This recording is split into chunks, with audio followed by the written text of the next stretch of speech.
Hair fall या hair loss हम सभी को परेशान करता है और इसके सोल्यूशन के लिए हम अलग अलग चीज़ें भी ट्राई करते हैं, जैसे कि different hair oils, hair lotion, shampoos, अलग अलग तरीके के स्पा या सैलून ट्रीटमेंट्स। और हम गूगल भी करते हैं और बहुत सारी चीज़ें हम गूगल के थ्रू भी जानते हैं और उसको हम ट्राई करते हैं। और इनमें से ही एक डेस्परेट मेजर जो हम करते हैं अपने हेयर लॉस या हेयर फॉल के लिए, वो है हेयर विग का इस्तेमाल करना। तो इस वीडियो में हम ये देखेंगे कि हेयर विग और हेयर ट्रांसप्लांट कैसे कंपेयर करते हैं और क्या एडवांटेजेस और डिसएडवांटेजेस हैं दोनों चीजों के। स्टार्ट करते हैं हेयर विग की लुक से। जब हम हेयर विग्स को देखते हैं तो ये डिफरेंट वैरायटीज में आती हैं और डिफरेंट कॉस्ट्स भी होते हैं।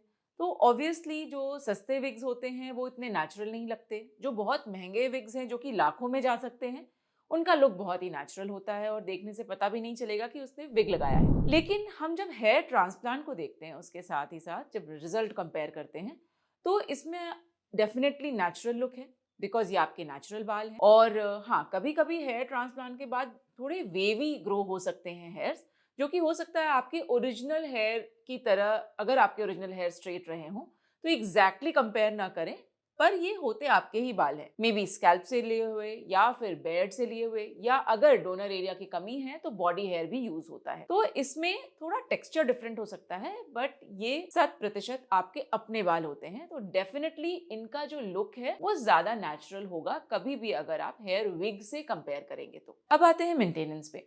तो आपको ये लगता होगा कि विग वन टाइम परचेज है और इसमें मेंटेनेंस नहीं होती, जबकि ऐसा नहीं है। अगर आप ह्यूमन हेयर वाले विग्स परचेज कर रहे हैं तो उसमें डेफिनेटली मेंटेनेंस होती है और उनको नेचुरल दिखते रहने के लिए एक मेंटेनेंस की जरूरत होती है। जबकि हेयर ट्रांसप्लांट में आपने जब सर्जरी कराई उसके बाद का शुरू का फेज होता है जिसमें आपको जीएफसी इंजेक्शंस या फिर दवाइयाँ खानी पड़ती हैं ताकि वो प्रॉपर हेल्दी तरीके से ग्रो करे।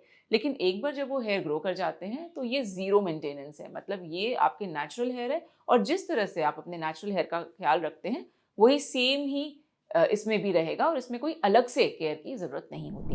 अब आते हैं कॉस्ट एंड कंफर्ट पे। तो अगर हम विग्स के कॉस्ट को कंपेयर करें हेयर ट्रांसप्लांट के कॉस्ट से, तो जो प्रीमियम विग्स हैं या जो अच्छे दिखने वाले विग्स हैं वो ऑलमोस्ट सिमिलर कॉस्ट के होते हैं हेयर ट्रांसप्लांट सर्जरी से। और इधर आपको परमानेंट रिजल्ट मिल रहा है। और जो हेयर विग्स हैं उसमें क्या है कि ये जो कंफर्ट है वो नहीं है, आपको निकालना पहनना। अगर आप मान लीजिए कहीं पे 2-4 दिन के लिए गए हैं फ्रेंड्स के साथ या किन्हीं रिलेटिव्स के साथ, तो वहाँ पे आपको डेफिनेटली ये कंफर्ट नहीं है कि आप जब चाहें तब उसको उतार दें, क्योंकि आपको एक लुक मेंटेन करने का जो प्रेशर है वो हमेशा रहता है, जो कि हेयर ट्रांसप्लांट में बिल्कुल भी नहीं है। एक बार जो हेयर्स ग्रो कर गए वो नेचुरल हेयर हैं, आपके अपने हेयर हैं, विग की तरह कुछ निकालना पहनने वाली कोई भी सिचुएशन नहीं है। तो डेफिनेटली कॉन्फिडेंस जो है वो हेयर ट्रांसप्लांट में मच मच बेटर है रादर देन हेयर विग। आपको मेरी बातों से लग रहा होगा कि हेयर विग तो बिल्कुल ही बेकार है, ये तो कभी भी यूज नहीं करना चाहिए। लेकिन कहाँ पे विग्स रिकमेंडेड है? अब जो लोग कैमरा फेस करते हैं, एक्टर्स हैं, थिएटर एक्टर्स हैं, या इन जनरल, जैसे मान लीजिए कि आपको अगर एक बहुत वाओ फैक्टर वाला स्टाइलिंग वाला लुक चाहिए और आप अपने हेयर को डैमेज नहीं करना चाहते उस स्टाइलिंग के लिए, वहाँ पे आप विग्स यूज़ कर सकते हैं। जैसे कि जो आर्टिस्ट्स होते हैं वो हमेशा यूज़ करते हैं different types of wigs so that उनके अपने हेयर्स इतनी हीट स्टाइलिंग और प्रोसेसिंग के थ्रू ना गुजरें। उसमें एक्चुअली हेयर प्रोटेक्ट हो रहा है आपका।